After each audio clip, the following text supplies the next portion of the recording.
أمريكا لجر في الشارع يجبو أشكر كرنا شروفيا السعودي جيشارة نفيسي خاشقشي را تافي هولن وجعنا عابوري لإراقي خلق راستي برسي دبن ولأمريكا فستيفالين بايزي ببيشانجهن كلندان دست بيدكن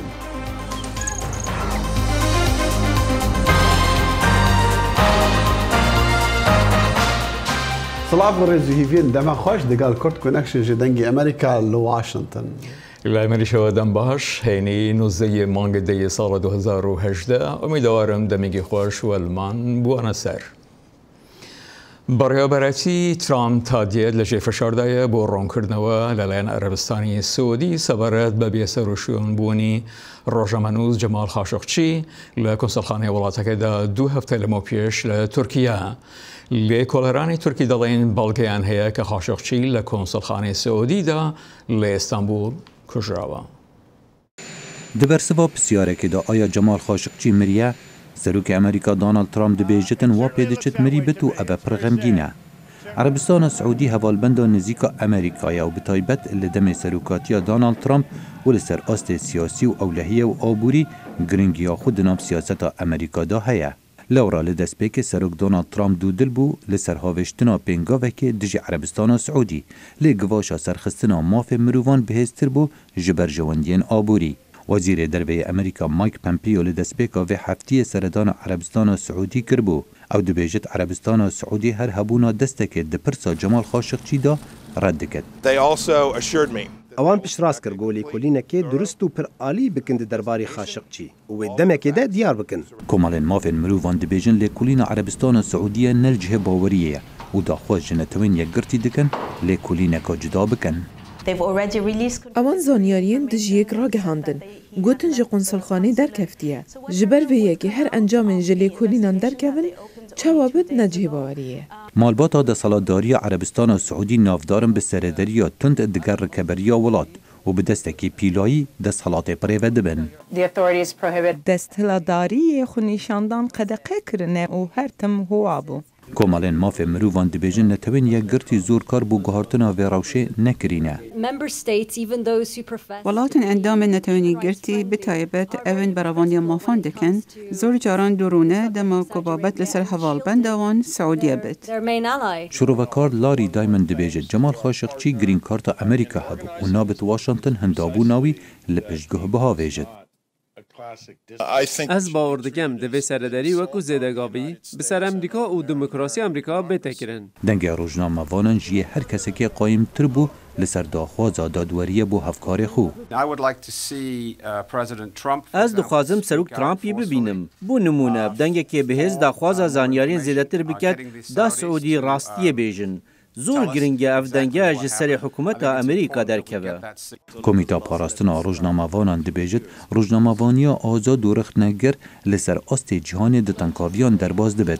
نها پتر جه 206 روزنامه‌وان لجهان دگرتی خانه دانه و 44 روزنامه‌وان هاتینه کشتن و 27 دی هاتینه تیرور کرن. چارا نویسی ندیاری روزنامه‌وان نویسکاری واشنطن پست و رکابری سعودی جمال خاشقچی در قنصلخانه عربستان سعودی در لترکیه خمو نیگرانی لسرانسری لسر آزادی روزنامه‌گری و سلامتی روزنامه‌وان لسرانسری جهانی زیده کریه. در برنامه پلاک این دا گریتا وان سوسترن افپرس و افترس خستیه پیش چند روزنامه‌وانه. هندابون و احتمالا کشتن روزنامه وان سعودی و مهدا نرازی بونک مزنیان جیهانی و بانگین رونی کرنا روشاوی در خستوله. جمال خاشقچی که هر داوی بر 2 هفته دما کتب و قنصلخانه عربستان سعودی یا استانبول هاتبو دیتن. جیسن رضایان هفکار جمال خاشقچی لایرانی بری کد سال 2016 داوره بردان 544 روزان زندان داگرتی مابو. ام هر دچه زیادتر زندان کرن تنگاف کرن و کشتن روزنامه‌وان دبینن او به پرانی لولاتن که هوالبند امریکانه آن ولاتن که دموکراسی لهیه دبن. اف بری نب پرسگریک بو که ام پی مجول ببن او هر دچه زیاده دبه و ایدی دمک و امریکا دجیوه که راوسته و با اواکی بریار بر دیار بکه و بیجه پشتگیری وی که ام ناکن ام پشتگیری آزادی روزنامه‌گری و پاراستنا روزنامه‌گری دکن لی از نابینیم که اویک پیکتی. آیشا تانزیم بر پرسدنگ امریکایی یا ل اسلام آباده دبیجه که لگوری کمیته پاراستنا روزنامه وانان CPG هجمارا هری بلند که روزنامه وانین جبو کارن خواه هاتن زندان کرن ده سال 2017 ده هاتیه تومار کرن. ترکیه، چین و مصر ولاتن هری پیشین دا جهده کرن. به تایبەتی لە پاکستان و ئەفغانستانê ڕەڤاندن گەفەکە مەزنە و hûn netinê ji aliyê dewleta Îslamî û Taliban venayên refandin. Hûn ji aliyê sûcdaran jî ve tên revandin. Ew ê Taliban dirav bixwaze bike. An jî pişra ew ê we ji bo peymanek bêguhorîna zindaniyên xwe bikar bîne. Bi zêdebûna dijwarî û tundûtijiya li ser medya nûçevanî pispor dibêjin pirsgirêka hesabdayînê jî di wê di rojevê da cih bigire. Eger li Maltayê ereba rojnamevanekî tê qedandin, an jî niha wekî em guman dikin, rojnamevanek Siûdî di nava mîsyona dîplomatîk de tê defandin û kuştin, lema ji bo mijara Cemal Xaşikçî lê pirsînek navnetewê ya zelal pêwîst e. Wek mînak, bi wê re karbidestên Siûdî ew ê nikaribin ku ji vê rewşê birevin. Ev mînakek gelek xirab e, ku jiyana rojnamevanan gelek herzan bûye. Li gorî Freedom House an jî mala azadiya gruba serbixweyên çavderiyê azadiya rojnamegeriya cîhanî di 10 salên dawî da hatiye xala herî xirabtir. Tenê 13 ji sedîya nüfusa cîhanê daxwaziya azadiya rastiniya ragihandinên heye.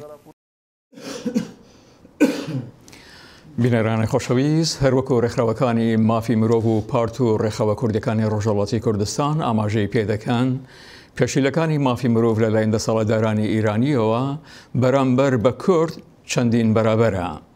بۆ تێشکەچنە سەر ئەم بابەتە کاک تەیموور ئەیلاسی نوێنەری کۆمەڵی مافی مرۆڤی کوردستانی ئیران لە ئەستودیۆ لەگەڵماندایە. کاک تەیموور زۆر خۆشهاتن و بەڕامەی کورد کۆنەکشن. زۆر سپاس سڵاو و لە بینانی بەڕێزیەوە. کاکە تەیموور ئێوە بە دوو مەبەستاتون بۆ سەردانەکەدان بۆ ئەمریکا یەکێکیش کۆنفرانسی واشنگتن ئەوەی تریش لە نیویۆرک بۆ پێی کۆنفرانسی واشنگتن داخراو بوو حەزەکەم بچینە سەرەوەی نیویۆرک بزانین کۆنفرانسی نیویۆرک سەبارەت بە چییە و چیتە کارنامەی کۆنفرانسەکە چییە؟ بەڕێت دیارە یەکێک لە ئامانجەکانی حزوری هێمە لە وڵاتی یەکگرتوەکانی ئەمریکا بەژاریکردنە لە کمیتەی سێمی کۆڕی گشتین یەکگرتوەکان لە نیویۆرک کە بریارە لەودا بەڕێز جەڤاید ڕەحمان راپۆرتی ساڵانەی خۆی پێشکەش بکە بە کوڕی گشتین یەکگرتوەکان هەروەها ئامادەکردنی بڕیارنامەیەک بۆ محکومکردنی کۆمەڵی ئیسلامی ئێران لە پاڵی ئەوەشدا کۆبوونەوەیەک لەسەر پرسی ئادام دەکرێت لە یەکگرتوەکانێکی ئێمەش بەشدار دەبین لەوێ ڕۆژی سێشەمەی داهاتوو. زۆر جار ئەو ڕەخنە دەگرن کە دێتە باسی پێشکاریەکان لە ئیران باسەکان بەگشتیە وە کێشەی نەتەوە جیاوازەکان پەراوێز دەخرێتن ئێوە نیازدانەیە بە چ شێوەیەک ئەم باسی بێنەکایەوە؟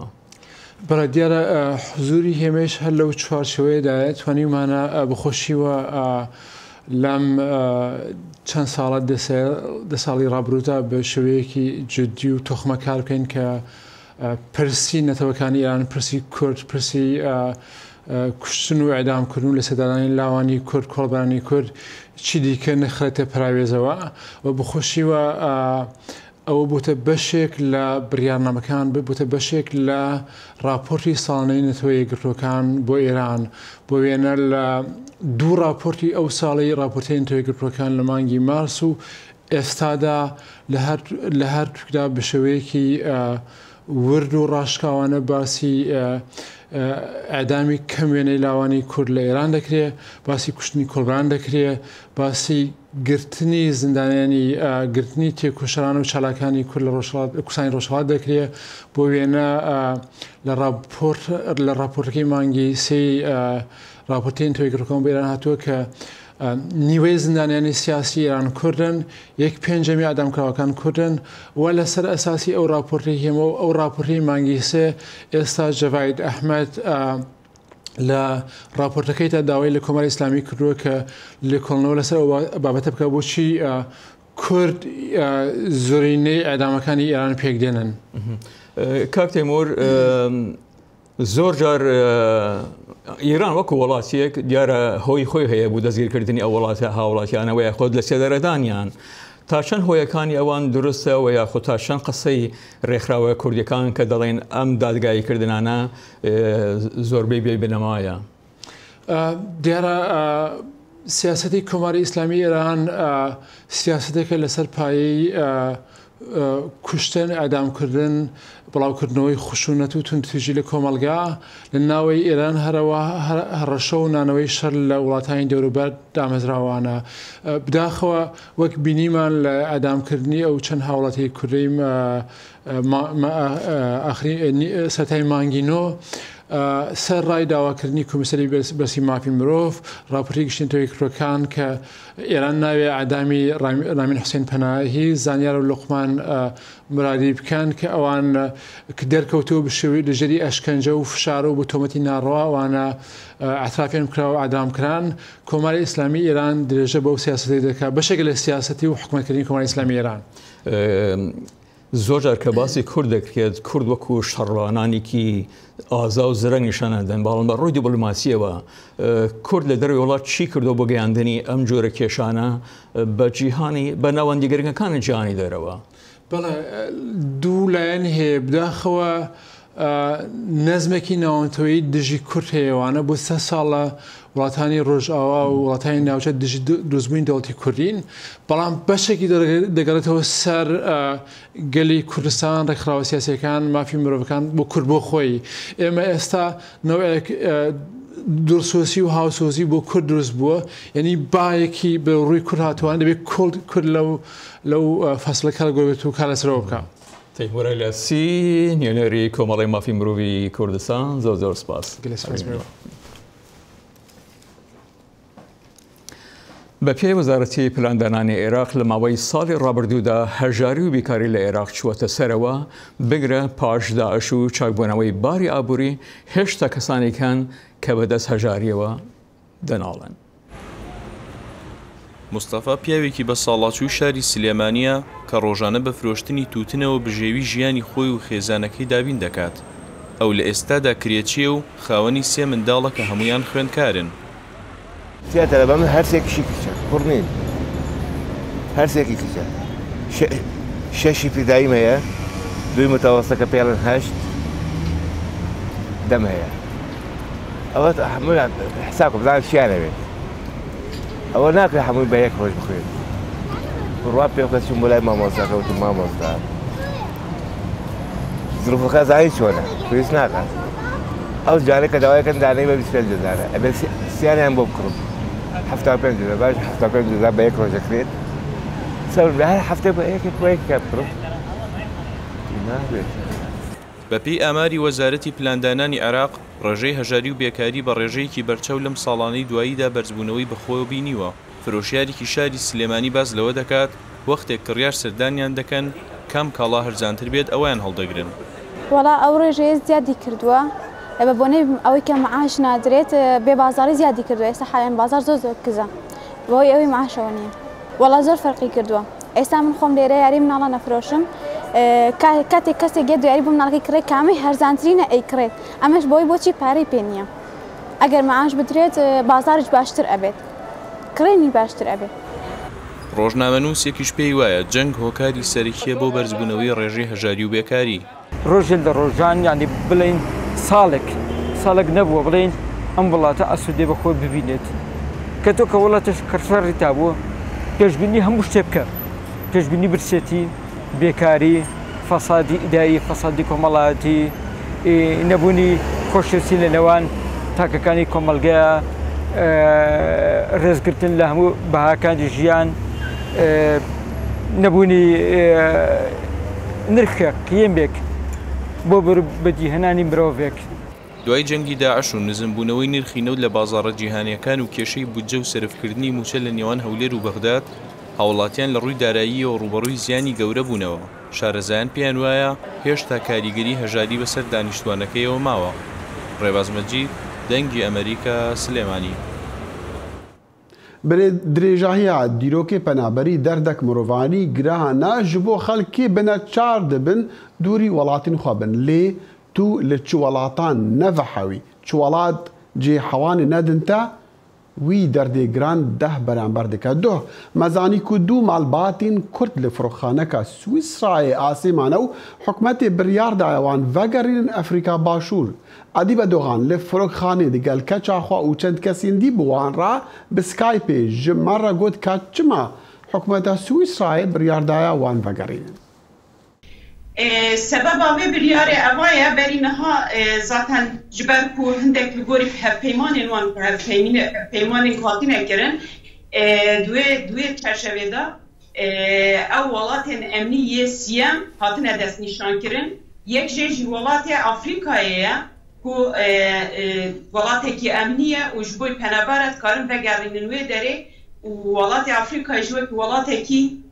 باش بوی پنابرات دیدنش بروی سبب بله کواتا اونجی افریقا هاتنه سویسرا باشا اون چا گهان افریقا نعم بخار لعراق بون اجبر اگرن سیاسی امش ترکیه رویان و لبستانا باشور امدمکی درج لوی دریمان بس لوی درج اجبر کچ ما فکی من ابو چی kimlikê me nebûn yê rasmî ku bêne qebûl kirin ji bo paşeroja zarokê xwe jî mabe me daxwaz kir ku em werin welatê Swîs ji ber wê jî em ji başûrê Kurdistanê em rabûn hatin Afrikayê û ser Afrikayê re em hatin vê derê çima hûn nikarin Swîsrayê ra îzbat bikin ku hûn mafê we heye ku hûn li wir bimînin ji ber egerên siyasî ji ber ku rewşa we siyasî li welatê we li Tirkiye nebaş e بله من اثباتی خدانه بلگه پدویجی من پیشکشی وان کرنه بس وکی من گوتی اول ناواروکا دوسیا من نانرن و سبب التجابون ما و امکینه و اگر مچینه اغانا نانرن هر یک جمعشی سورنه من یه سیاسی هنه اگر ام بچن وقتی خواه جملوی داری ورین گرتن اوی راستیش من پیشکشی وان کرنه و ببلگهش من دانه وان من اثبات چی کرنه بس اول ناواروکا و دوسیا نانرن اب چند روزه اون لوردن او روشا لور چاوه الفروخانه اول 45 روزه من لوی درینه روشا فروخانه امتکارم کرتی بیشتر که زندانه که گرتیه اکسیژن لوی درینه 45 روزه هم به اکسیژن لوی درین جیان دکن odayı ku emli radizim ciğer azana me be pencerene şu pencere ki vekili jite darine u be pencere darine taybet tesira kapır zeden ser zaroke mekirne ez fazım ve taybet diyar bekim yani ev deriş bu zaroka ciyeki ne güncaiye yani bu psikolojiye zaroka ciyeki gerek afrabe çima saziyen mafi panabara u mafi murofan nagahane cemua kes ya jişwanine yani em kandır ku em xagahan diyowan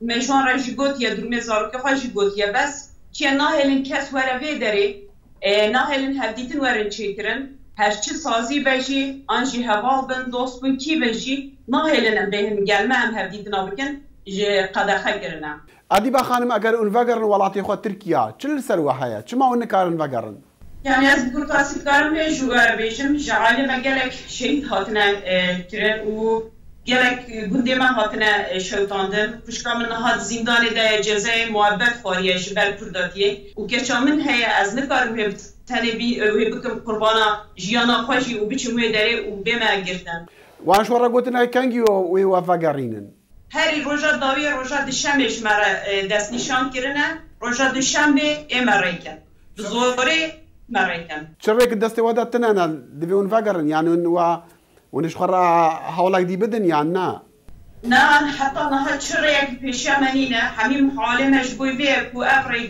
گرتن بو وره کرن و من تسلیمی وان نکن بس چرایک میدی جنینه او ام تنی مایه کو ام برخو بدن بکیدن پیشیا منهشتن ام هیدارن رخستنین نفنه توایوین مافی مروفان و مافی بنابران زو بگهنوا و وجفی روشی درباز بکن و خلاص بکن گل که سپاس جوارا زور سپاس باش سەرۆک دۆناڵد ترامپ هەڕەشە دەکات لە ناردنی لەشکر بۆ داخستنی سنووری باشووری ئەمریکا ئەگەر بێت و مەکسیک ڕێگا نەگرێت لە هەزاران کۆچبەرانەی کە لە ئەمریکای ناوەڕاستەوە دێن بۆ هاتنە ئەمریکا کێشەی کۆشبەران لەوانەیە لە ڕۆژی هێنی لە کاتی سەردانی وەزیری دەرەوە لەگەڵ سەرۆکی مەکسیکی پنیانیێتۆ لە شاری مەکسیکۆ سیتی باس بکرێت. هەرچەند هەفتەیەک بۆ هەڵبژاردنەکانی تربینیەوە ڕاستماوە ترامپ لە ڕێپێوانێکدا لە شاری مۆنتانا لە کێشەی کۆشبەرانی نەیاساییدا دیموکراتەکانی تاوانبار کرد. و ئەمریکا ئەدعاین سەرۆکی رووسی ڕەت دکا دەماگوتی کۆمەڵە دەوڵەتە ئیسلامی داعش دەست بە ئێدامکردنا سەدان بارمتەیان لە سووریا کریە. دۆه سەرۆکی رووسی ڤلادیمیر پوتین گۆتە کۆنفرانسێکی لە سوچی کو داعش 700 کەس برنە ji کەمپێکی پەنابەران لە نێزیک دێرە زورێ یا لە ژێر دەستی هێزن کو ئەمریکا پشتەوانیە لوان دکا. داعش 10 جوانە کوشتنە. پوتین گوت جی دنافوان گرتیاندا وڵاتیان ئەمریکی و ئەوروپیژی هەنا. لە وڵاتی گرتوەکان لە وەرزی پاییز فستیڤالی کوولەکە ناوبانگە کە بە تایبەتی چالاکی خۆشی و سەرگەرمی هەیە و گەڕان بەناو دالیای گەرمەشامی و کردنەوەی کوولەکە لە کەلگەگانتە. بەڵێ جانی مەخۆگەهان دیە بستانێکی کو خەڵک لە وەر ji xwe re li gor heza xwe wan kuleka wan kulenda dibijêrim. فستیڤالی کودو لە ئۆرچاد لە جێرمانتاونی ئالەتی مێریلەند جێگای سەرنجە. هەزاران کودوی تێدایە کە خەڵک هی دڵخوازی خوان هەڵبژێرن. هەروەها کاری دیکەش هەیە ئەنجامی دەدەن وەک سواری جوان و دەبن، جۆرێک خلیسچێن پێیاسەکردن بە دەوری ڕێچکەی خوار و پێچی دارەکانی گوڵەبەڕۆژەدا. هەموو ساڵە یەک یان دوو کەس تەلیفۆن بۆ بازاری موچەکەمان یان ئافیز دەکەن و دەڵێن لە نێو موچەی گەنمەشامیدا ڕێگان بزر کردووە و ناتوان دەرباز بن. هەندێک کەس سەردانی ئەو شوێنە دەکەن کە کودوی لێ و بۆ هەندێک منداڵ وەک پۆرتەخاڵی گەورە دێتە بەرچاو کاڵگرتنی ئاسان نییە. خاوەنی ئەو شوێنە 120 هکتار زەوی هەیە. لە وەرزی خۆیدا خەڵک دەتوانن مێوە و سەوزی و گوڵی دڵخوازی خوان هەڵبژێرن. ئەو شوێنە 6 ساڵ پێش بۆ یەکەم جار لەو ناوچەیە کرایەوە. ئەو ژنە بە ساڵداچۆ و مێردەکە ئەو بیرۆکەیان دامەزران.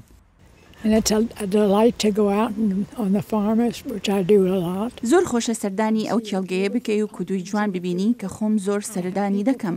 خەڵقێکی زۆر لێرەیە سپاسیان دەکەین و کاتێکی خۆش بۆ خەڵق پێک دێنێ. ئەو پیا دەڵێت ئەو شوێنە بیرەوەری وڵاتی هۆندوراسم وبردێنێتەوە کە لە موچەدا گەورە بوو. تۆزێک بەوە دەچێت کە لە منداڵیدا خۆم پێوەگرت بوو. بۆیە باشە کە ئەو بیرەوەریە لە شاری خۆت ڕابیهێنی بۆ ئێرە. نەوەکانی ئەو بنەماڵایە کە لە تەمەنی 30 ساڵیدا دەبنە سێهەم وەچە کە موچیان هەیە. بەڕێوەبەری گشتی تایلەر دەڵێت منداڵان کە کودو تەنیا لە فرۆژگادا دەبینن دەتوانن فێر بن کودو چۆن گەورە دەبێت. نەمدەزانی کە دوو لە دارمێ و دروست دەبێت و گوڵ و ڕیشەی هەیە. ئەو کچە بچووکانە لە یەکەم سەردانیاندا سەبارەت بە کودو شت فێر دەبن. منداڵان بۆ ئێرە دێنن کە هەست بە سروشت و میوەکان بکەن. بۆ هەندێک کەس فستیڤالی پاییز بۆنێکی ساڵانەیە. دایک و باوکم هەمیشە دەیان هێنام بۆ ئێرە. ئێستا منداڵەکانم دێنم. هیوادارم لەو ناوچەیە بمێن و بتوانن لە دوا ڕۆژدا منداڵەکانی خۆیان بێنن بۆ ئێرە. مادام ڕاگررتنی موچەی ئاوە ئەم ڕۆژانە پرگرفتە ئەو بنەماڵەیە ڕێز لە 10,000 کەس دەگرێت کە هەموو ساڵێ بۆ فستیڤال سەردانی دەکەن.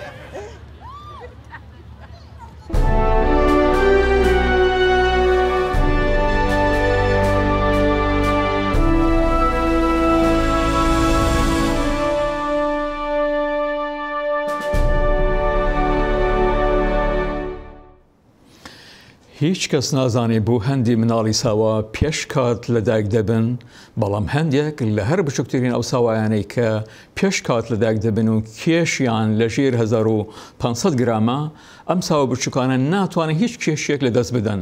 لە ناوەندی پزیشکی نیشتمانی بۆ مناڵان لە واشنگتن، تیمێک لە شارەزایان پلانیکان دۆزیوەتەوە کە بەم ساوایانە شانسێک دەدەن گەشە بکەن.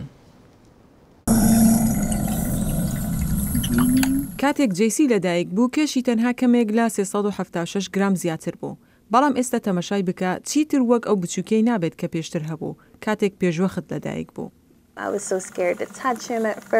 من سەرەتا زۆر دەترسام کە دەستی لێ بدەم لەبەرەوەی زۆر بچووک بوو، تەنانەت نەمدەتوانێت دایبەکەی بگۆڕم. زۆر شڵەژا و نیگەران بووم، زۆر لاواز بوو، بەڵام پەرستارەکان زۆر هانیاندامە و هاوکاریان کردم. جیسی تەنها بە 24 هەفتەیی لەدایک بوو لە کاتێکدا ماوەی منداڵێکی تەواو لە نێوان 39 بۆ 40 هەفتەیە. تیمێکی پسپۆری لە بنکەی تەندروستی نەتەوەیی منداڵان لە واشنگتن کە چاودێری چڕی منداڵانی تازە لەدایک بوو دەکەن ویسیان بزانن ئایا دەتوانن هاوکاری جێسی بکەن هەروەها ئەو منداڵانەشی کە بچووکن و پێشوەخت لەدایک بوون کێشیان زیاد بکەن و دەرفەتی گەشەکردنیان باشتر بکەن. لەدایکبوونی پێشوەخت بە تایبەتی ڕێژەی بەرزی بەهۆی بەدخۆری و هەروە خراپی گەشەیە. ئەو منداڵانە چەوریەکی زۆر کەم لە لەشیاندا هەیە کە ناتوانێت هێزی ئەوەیان پێ بدات وزیان سرف بکەن. هەندێکیان لە ناو ئامێری پەتووی تایبەت دادەندرێن کە یارمەتی خەوتنیان دەدات. هەروەها تیمەکە تیشک دەخاتە سەرکات و چۆنیەتی خۆراکی منداڵەکان. ئێمە تێبینمان کرد کە زۆربەی دکتۆرەکانمان ڕێگایەک دەگرنە بەر بۆ خۆراکی ئەو منداڵانەی بە کێشێکی زۆر کەمەوە لەدایک بوون. ئەوانیش ئەو منداڵانن کە کێشیان 1500 گرەم یا کەمترە. ئەوانە بە ڕێگەی جیاواز خۆراکیان پێدەدرێت. ئەوان ویسیان لەوە دڵنیابن کە هەموو منداڵەکان بە هەمان شێوە چاودێری دەکرێن تا کالۆریان زیاد بکەن و خۆراکیان باشتر بکەن لە هەر شوێنە کە گونجاو بێت. هەروەها تیمەکە جەختی لەسەر شیری دایک کردەوە. ئەوە باشترین شتە بۆ ئەو منداڵانەی پێشوەخت لەدایک دەبن. ئەوان بەرگریان باشتر دەبێت و دژەتەنیان زیاد دەبێت. ئێمە ئەوە دەزانین کە شیری دایک هۆکارێکە بۆ گەشەکردن کە هیچ مادەیەکی تر ناتوانێت جێگای بگرێتەوە. تیمەکە کردداری پێدانی خۆراک یەک دەخات. ئەوان دەتوانن شیری دایکە خۆبەخشەکان بدەن بۆ منداڵانەی کە دایکەکانیان توانای پێدانی شیریان بە منداڵەکانیان نییە. یان دەتوانن شیری دایکیان شیری قوتویان پێ بدەن بە گوێری پێویستی بۆ هەر منداڵێک. من زۆر دڵخۆشم بۆ ئەوەی کە ئێمە توانیمان شێوازێکی تایبەت دابڕێژین لە شوێنی خۆی بۆ یەکخستنی پێوانەی چاودێری. هەروەها ئێمە ژمارەی داکانی شیر دەرمان زیاد کرد و دەستەبەرمان کرد بۆ ئەو منداڵانە کە ئەمەش کارێکی زۆر باشە. ئێمە توانیمان بە ڕێژەی لە 100 کێشیان زیاد بکەین. کارەکانی تیمەکە هێشتا کۆتایی نەهاتووە. ئەوان دەیانەوێت یەخستنێک لە شێوازی پێدانی خۆراکدا بکەن بۆ ئەوی بزانن ئایا دەتوانن ئەنجامەکان باشتر بکەن. کاتێک ئەوان تەواو بوون هەڵدەچن بە بڵاوکردنەوەی ئەنجامەکان بۆ ئەوەی ساوایانی پێشوەخت لەدایک بووەکانی تریش بتوانن سوودمەند بن. جانی ئەگە تەخەونەکە تەهیڤیەک هەیە ئەس دوعاشتەڕەتکم جێبەجێبە. گەلە کەسین و خود هیوینا ببن ملیاردیر لزی دکن تکتین لاتری دکرن لچند خلقا چند خلق بتر وانا تریا بکرن چند شانسی برنی کم دبا کسین هیوی هیا بشو روزه کی ببن ملیاردیر دچند دکانان جبو تکتین میگا ملیونز بکرن بری ایشف دولابا شانسی بزورا هتاوی دمی بهای تکتا بشانس یا میگا ملیونز دي بقاها $1,000,000 جاني دخير هروها شبيدي هطا شبيدي بهاي قالوا نحصدوا 50 مليون هروها كابينيت باور بول شيء ك 500 مليون ام هفته كده شانس هبا 1 مليون ومليار ابدا خبرنا ما ياين دوان هر شادو سرفراز خدا حافظ